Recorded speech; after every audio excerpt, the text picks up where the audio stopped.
What's up YouTube? So today I want to talk about 10 of my favorite things about the Arturia Minifreak. So before we dive in, for full disclosure, I want you guys to know that Arturia did actually send me the Minifreak.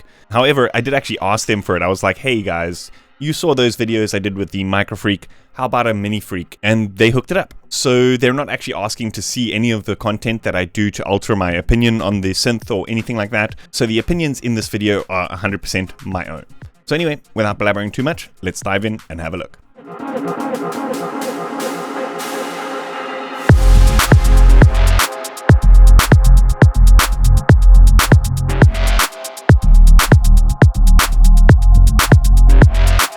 So number one is the huge array of different engines in the synth. This allows for a massive sound palette for you to create anything from, virtual analog type sounds to much more modern FM stuff. A lot of these modes are derived from the MicroFreak. However, it seems like they've made a pretty distinct difference between the two synths. The MiniFreak is by no means the MicroFreak 2.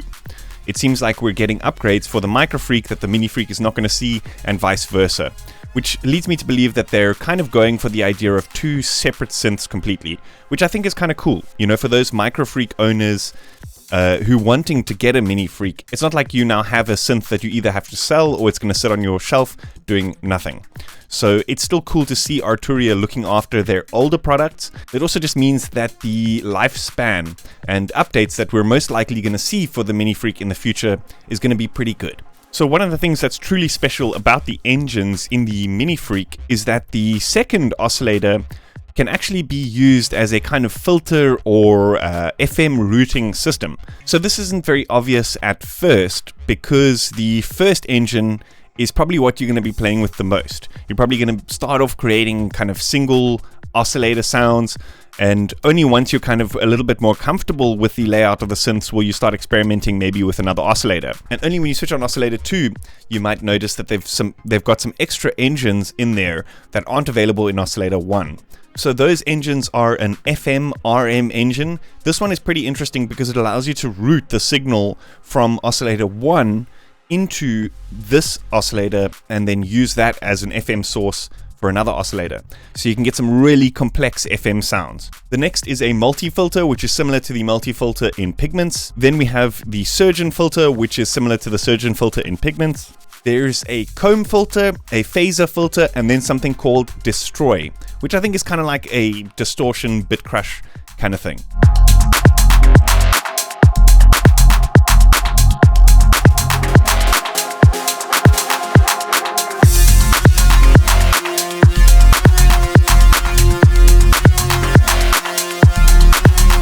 So number 2 are the effects. So not only is there a wide array of effects to choose from, there's a kind of semi-modular system with the effects where you can change the order of the effects. Some of the effects you can actually double up on. For example, you can have 2 distortions to really, take your sound to another dimension. That just shows you the kind of versatility of not only the engines in the synth, but the effects engines as well. Something I think that's truly special that you don't really see in a lot of synths is the ability to modulate all of the effects parameters. So to make really tripped out glitchy sounds, you can, for example, modulate the speed or the time of a delay. And certain things that are maybe a little bit more obscure when we're thinking of like normal musical synths and effects, but for sound design purposes, these can be really, really intriguing.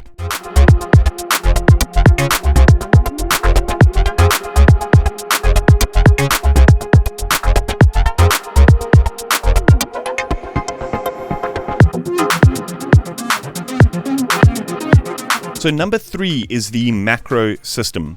So a very clever thing that they've done with the pitch and mod wheels is they've set up a system where you can switch those over to macros.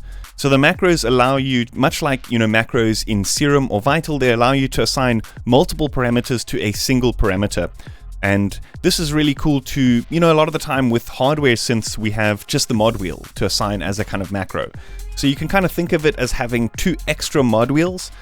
But something really cool is that you can assign a bunch of parameters to the macros and then sequence it, which I'm going to get into a little bit later. And then you've got these handy LEDs on the side, which remind you whether you're in, keyboard pitch bend / mod wheel mode, or whether you're in macro mode. And they also show you the value that you've currently modulated to.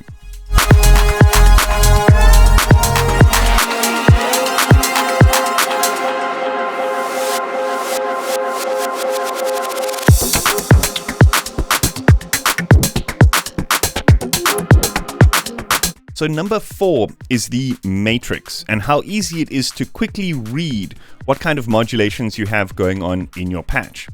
Not only is it incredibly intuitive to quickly see what kind of modulations you have going on, with a single knob you can sweep through the matrix and quickly assign new parameters to modulations. You can quickly change the assignments that you have, and it's a very intuitive and very fluid system of matrix.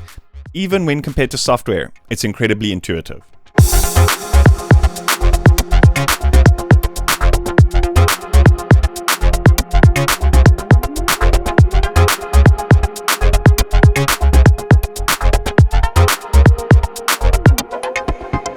Number 5 is the combination of both digital and analog filters. Both digital and analog filters have their differences, but being able to choose which ones you want to use for your patch, I think, is truly special. Having the combination of both for more interesting kind of sound design type of things is not something that we see often in synths. We often just see a digital filter or an analog filter, and that often governs the overall sound that we perceive of a synth. One example could be something like a Moog. Moogs often sound a lot warmer than other synths, but that's due mostly to the circuit in the analog filter. On the other hand, for an ethereal pad type of sound, you might not want something that's too warm. You might want something that's a little bit brighter and a little bit wider. And in that case, maybe a digital filter might be better. Again, having the ability to choose what kind of sound you want is incredibly versatile and something that you don't often see in hardware synths.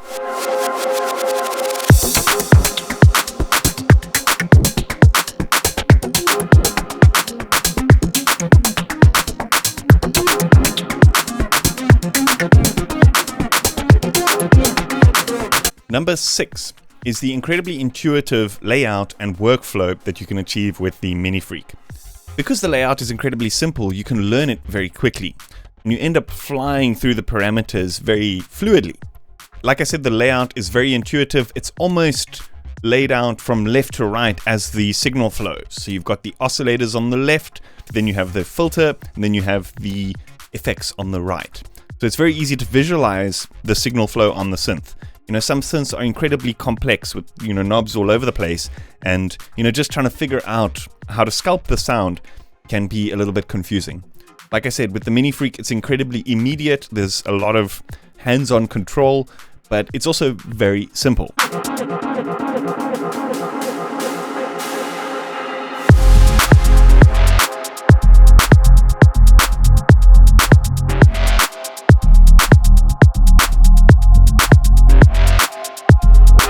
Number 7 is the visual feedback on the synth. I like the fact that there's a pretty simple screen dead center of the synth, and no matter what you're doing on the synth, it will be reflected on the screen.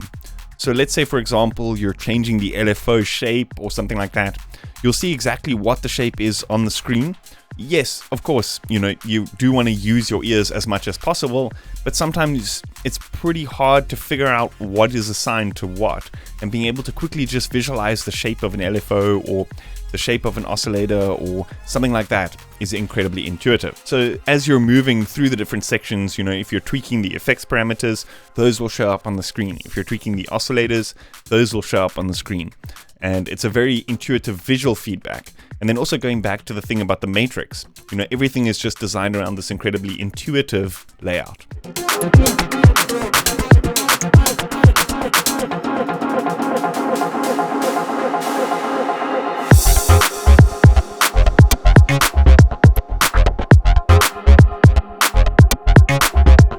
So number 8 is how advanced you can get with the internal sequencer on the MiniFreak. So for this, I want to show you the plugin version, but just know that you can do very similar things on the hardware. Obviously, you don't have that kind of piano roll to, click in notes as you want, but you can do step recording, you can do live recording, and various other things like that. You can edit stuff afterwards, you can record in the modulations and stuff like that. So you get different styles of sequencing, whether you're using the hardware and whether you're using the software. The hardware gives you a little bit more of a hands-on kind of sequencing control, whereas the software gives you more of a finicky DAW style piano roll sequencing. So anyway, let's jump over to the plugin. And over here you can see we've got the sequencer window over here.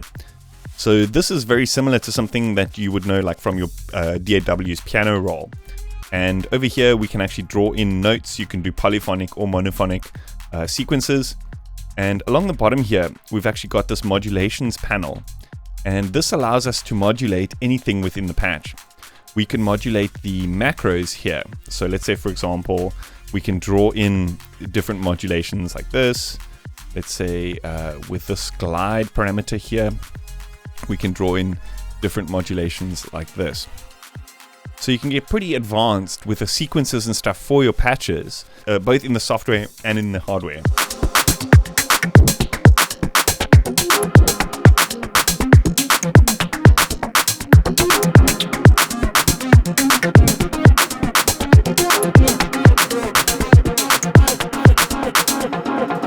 So number 9 is the accompanying MiniFreak V software. I think this is one of the truly special things about this whole MiniFreak system, because it allows you a slightly different way of sequencing your things.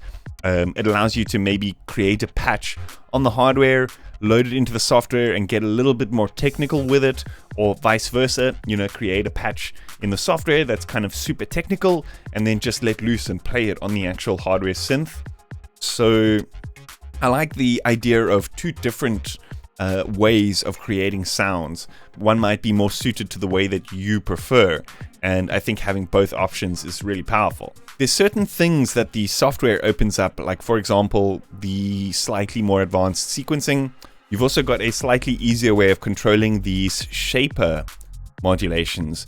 So what these shapers are essentially kind of like LFO tool systems, which allow you to kind of draw your own custom LFO shapes and all sorts of things. We can kind of change the grid size, put in different types of modulations. In the hardware synth, doing this kind of thing can be a little bit finicky. However, in the software, having access to obviously the mouse to left and right click for the different curves and that kind of thing just makes the whole system so much easier to draw these shapes and stuff on the software and then transfer your patch over to the hardware. So something I really appreciate again about the software is that you don't necessarily have to have the synth plugged in and powered up to be able to use the software. I know it's something with, like, for example, like the WiredCreature. You can't actually use the VST if the hardware is not plugged in and stuff. So I think this is truly special because it allows people who maybe don't have the budget for a hardware synth to just buy the software and enjoy the sounds of it. But also it's just easier for, say for example, you want to load this up on your laptop and go somewhere else where you don't have access to the synth, but still sound design some stuff for the synth for when you get back to the studio or for a gig or something like that. It's a little bit more user-friendly in that regard.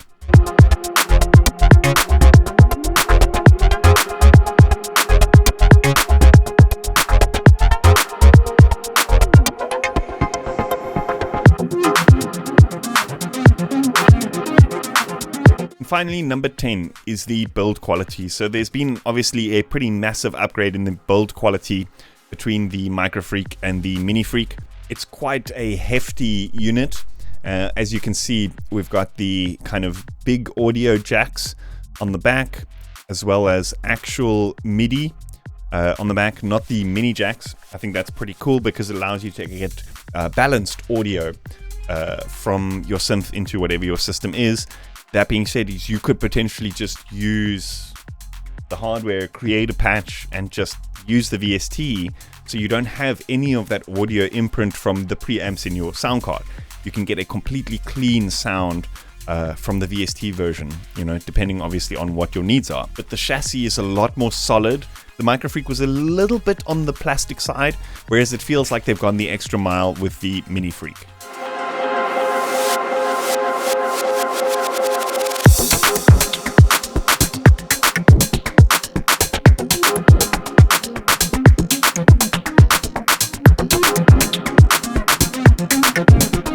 So anyway, that's about it. I hope you guys enjoyed that. Let me know what you think in the comments. I'm going to be uploading a couple of these presets that I created for the MiniFreak to my Patreon for all my $5 supporters. So if you want to know what that's all about, check out the link in the description.